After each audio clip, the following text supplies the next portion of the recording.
Hi, my name is Gregg Shapiro. I'm going to be reading 4 poems from my 2019 chapbook, Sunshine State, published by Night Ballet Press.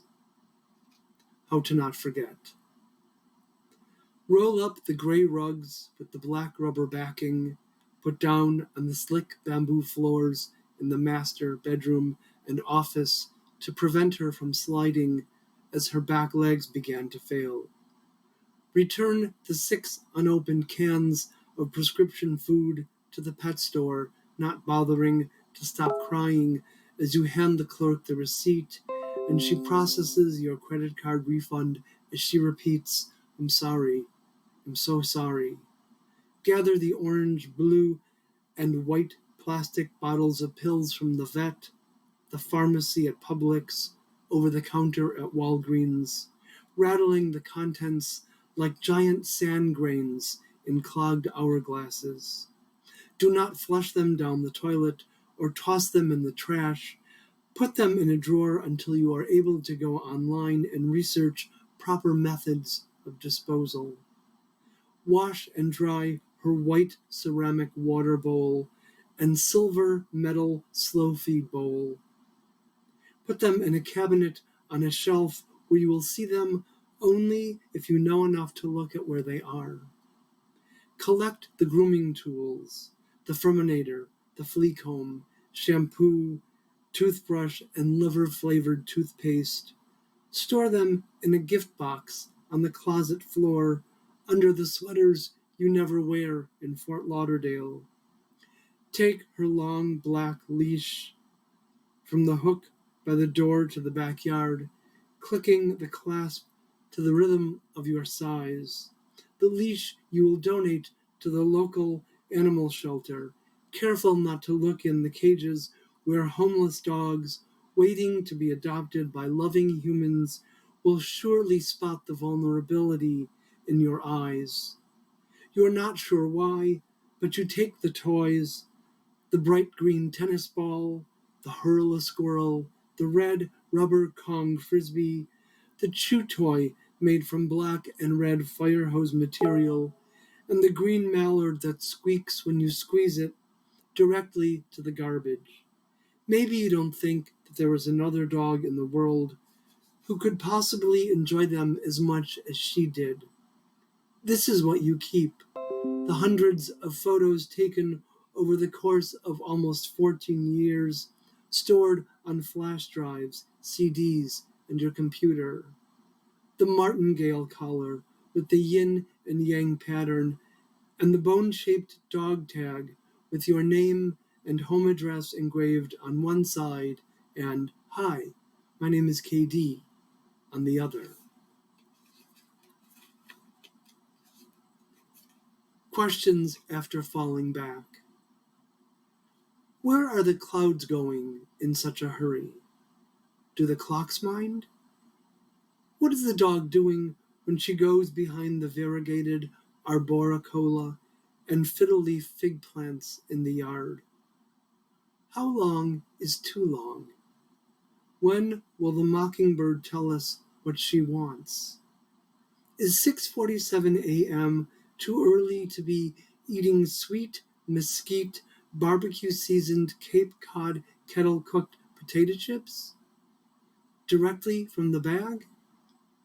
Will Clive Davis ever own up to the part he played in the death of Whitney Houston? What about Sissy? Has anyone told the microwave oven? Who is throwing unshelled peanuts over the fence? Is there an impartial person who can navigate the bitter feud between a mother and son? Will there be tears?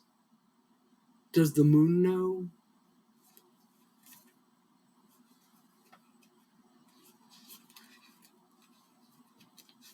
Because of Facebook. Your mother knows more about what you do in your personal life than you would ordinarily share with her. You know more about her social and romantic exploits than you ever cared to consider. However, learning about ex-lovers' pursuits has not proven as disturbing as you thought it would be. Politically conservative cousins and acquaintances praise and throw their support behind homophobic and racist politicians and pundits. Instead of unfriending them, you religiously follow their posts. It's better to know what your enemies are saying about you than to suffer the consequences of ignorance. A former grade school classmate apologizes for not coming to your defense when you were getting your ass kicked on a daily basis during recess or gym class dodgeball games.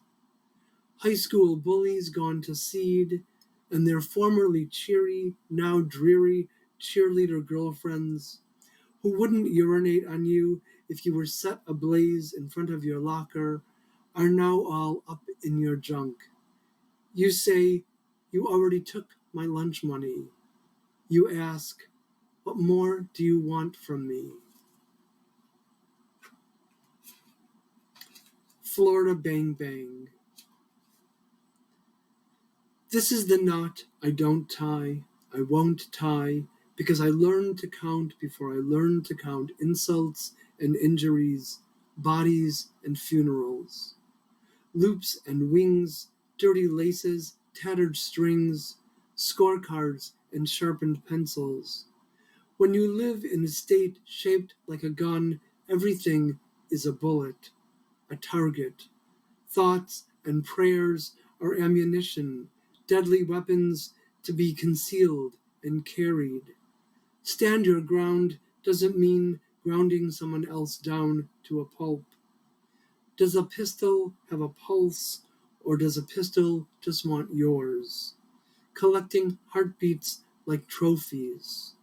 Does a hand know beforehand what it will tell the fingers to do?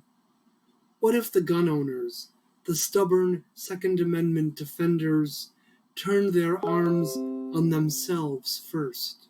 When do we stop asking, was that thunder or gunshots? Could we ever get used to the silence, the end of random violence? And actually, I'm going to close with a fifth poem. This is the last poem in the book, The Accidental Puppy. True, she was almost already 3 years old when we rescued Coco in North Miami, but it had been so long since we'd had a young dog in the house that we'd forgotten how a dog can jump on furniture, laps, beds, with the grace and determination of a cat, can curl up in a lap and doze without expending the slightest display of exertion or concern for what is disrupted or displaced. We'd never had a dog so small, all 8 pounds of her, and I lived in fear of stepping on her, snapping a bone without effort or intent. One minute she is sprinting from room to room, with or without a squeaky toy in her mouth.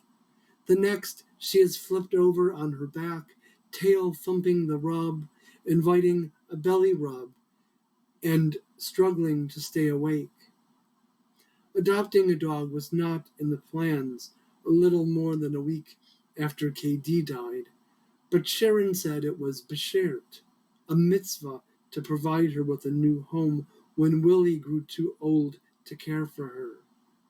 We liked that she was a mixed breed, being mutts ourselves, a Yorkie crossed with something equally petite. Crate and pad trained, the only bad habits Coco needed to be broken of were unprovoked barking at the dishwasher, the washing machine, and food processor, or trying to run out the front and side doors. Really, what else could we do but take a break from wallowing to welcome a new member to the pack?